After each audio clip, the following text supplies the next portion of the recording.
Pemirsa Hot-Room, khususnya para debitur yang kesulitan membayar utang. Ada pertanyaan nih kepada Ibu Afiliani. Afiliani, pengurus Perbanas. Sekarang ini ada dua alasan debitur untuk tidak bayar utang kepada bank atau kepada non-bank. Satu, alasan keadaan memaksa. Satu lagi, minta 1 tahun relaksasi. Oke. Pertanyaannya, kalau debitur itu haknya apa sekarang? Boleh nggak keadaan memaksa atau 1 tahun atau bagaimana? Ya. Jadi peraturan yang kita sudah dapatkan, seperti yang juga ditanya tadi, itu sebenarnya berlaku untuk swasta dan bank pemerintah, Pak, sama. Ya. Pertama adalah ada aturannya. Kalau 29 Februari mereka baru masih lancar, baru Maret tidak lancar, maka dia boleh diperkenankan untuk mendapat restrukturisasi. Artinya kalau lancar sebelum pandemi, iya, boleh relaksasi. Betul. Itu per akhir 29 Februari. Kalau belum lancar, kalau udah macet dari tahun lalu? Nah, itu tidak boleh, Pak. Tidak boleh? Karena itu dianggap tidak karena pandemi masalahnya. Itu satu pertama. Terus yang kedua memang tidak otomatis. Jadi mereka harus mengajukan gitu. Jadi kayak Ibu tadi misalnya jangan macet dulu baru minta mengajukan restru. Mestinya begitu dia ketidakmampuan dia mulai akan terjadi di bulan depan, langsung mereka minta restrukturisasi. Nah, kalau sudah 2 bulan baru bilang, nah itu biasanya udah dimasukin di macet. Nah, itu nanti Pak bisa cerita. Kalau Ibu tadi minta cuma 3 bulan gimana? Salah atau nggak Bang di situ? Bukan. Maksudnya gini, waktu dia minta, pertanyaannya dia udah terlambat apa enggak? Harusnya belum terlambat gitu. Jadi misalnya gini, 29 Februari dia masih lancar. Ya. Nah, ketika Maret dia kan nggak bisa bayar. Nah, dia langsung mengajukan di bulan Maret. Sehingga Maret dia nggak perlu bayar gitu. Kalau disetujui restrukturisasinya. Nah, disetujui atau tidak Bang, itu tidak otomatis akan diakses sama bank. Apa yang diakses? Oh, yang diakses pertama adalah ada formulir yang harus dia isi. Dulu pendapatannya berapa, sekarang pendapatannya jadi berapa gitu. Dan itu harus biasanya dibuktikan ya. Terus kemudian jualannya apa? Nah, jualan apapun sih boleh. Walaupun pemerintah dikatakan di situ ada pariwisata, perdagangan, tapi di luar itu boleh asalkan bisa membuktikan. Jadi problemnya adalah bisa membuktikan. Jadi gitu. menurut Ibu, kalau debitur kecil ini ya mengajukan permohonan penundaan, itu sudah benar. Betul. Dan tidak seharusnya ditolak oleh leasing ataupun bank. Bukan tidak harus ditolak, tergantung hasil assessment. Itu tadi ujungnya. Kalau dia bisa membuktikan bahwa memang murni income-nya itu gara-gara corona. Dikasih. Harus dikasih. Harus dikasih. Tuh dengar tuh masyarakat tuh. Harus dikasih katanya. Gimana Pak Suandi dulu? Gue pengen tertarik Pak Suandi nih. Harus dikasih. Ini soalnya leasing nih. Yang paling banyak korban ini. Yang penting ya itu tadi. Yang penting bisa ketahuan. Gimana Pak Suandi? Ya kata OJK katanya sekarang usaha kecil dan menengah sudah hampir 320 triliun. Iya, betul. Sedangkan yang usaha besar 400 triliun lebih. Kalau di kami, kalau di kami sampai 14 Juli sudah lebih dari 4,6 juta yang memohon untuk direstrukturisasi debitur. Debitur dari kepala ya, jumlah kepala ya. Debitur dari total 20 juta yang aktif. Sudah 4,6. Yang dikabulkan berapa? 4 juta kurang lebih. Berarti sudah lebih dari 80%. Oh, sejak kapan leasing jadi baik gitu? Gini, Bang Hotman, kami ini asetnya nasabah. Nasabah ini kita tahu pendapatannya turun. Kita cek tadi, Bu Afiliani bilang pendapatannya turun, oke kita paham. Memang OJK mengatakan bisa 1 tahun, tapi kita melakukannya secara bertahap. Kalau debitur masih punya kemampuan membayar sebagian, mungkin dia cicilannya misalnya 100 perak, bisa bayar 50, ya sudah 50 yang kita ambil. Kalau dia mampunya hanya bayar 30, ya 30. Tapi kalau dia hanya mampu bayar bunga, ya bayar bunga. Tapi kalau dia sama sekali tidak mampu untuk dia ditunda cicilannya 3 bulan, diberikan kok. Banyak yang kita berikan. Ada yang memberikan bahkan tunda cicilan 3 bulan, 6 bulan pun ada.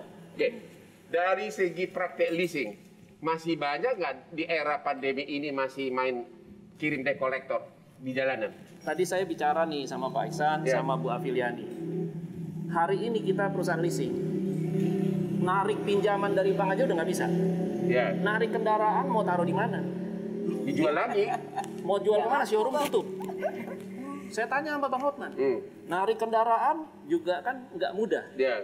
Narik napas kita pakai ini sekarang. Even narik napas aja susah kita berusaha juga sedang susah. Artinya apa? Debitur susah. Kami juga pinjam duit dari bank.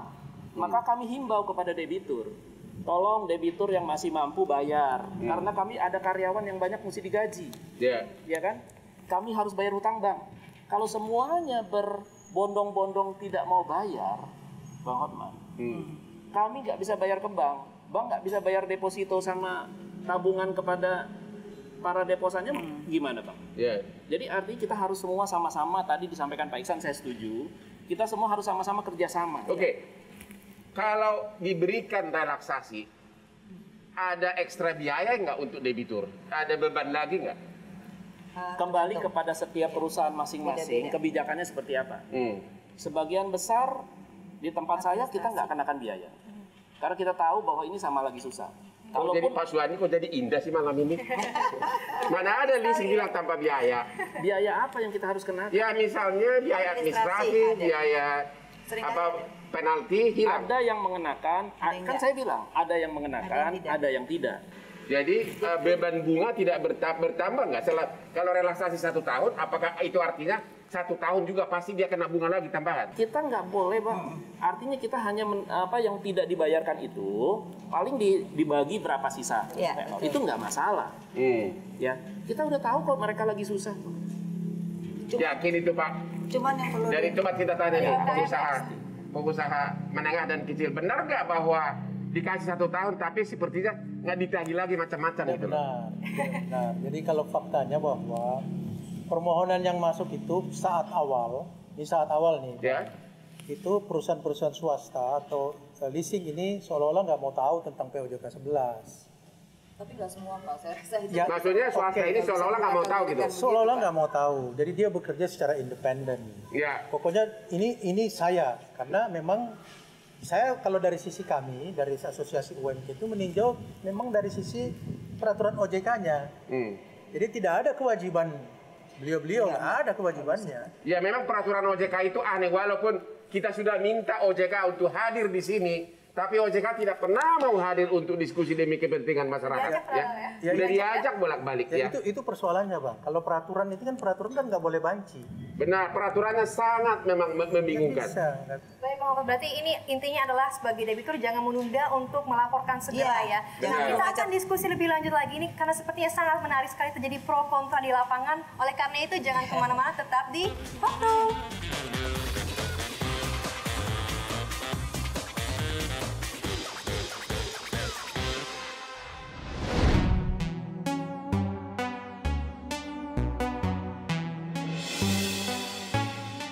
Pandemi COVID berdampak di perekonomian. Pandemi COVID kurangi mata pencaharian. Pandemi COVID kurangi penghasilan. Pandemi COVID bikin numpuk angsuran.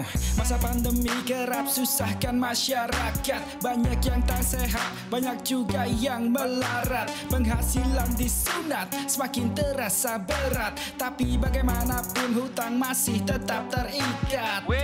Tenang, kabar baik pun segera tiba. Bapak negara berikan instruksi yang kita dapat. Relaksasi dan restrukturisasi hutang semoga berguna cukup untuk dapat meringankan. Namun kenyataannya dipandang belum efektif. Beban finansial terlampau banyak yang masih aktif. Pemerintah berusaha untuk rakyat tetap nyaman. Dengan kebijakan yang ada semoga dapat berjalan. Pandemi COVID berdampak di perekonomian. Pandemi COVID kurangi mata pencaharian. Pandemi COVID kurangi penghasilan. Pandemi COVID bikin numpuk angsuran.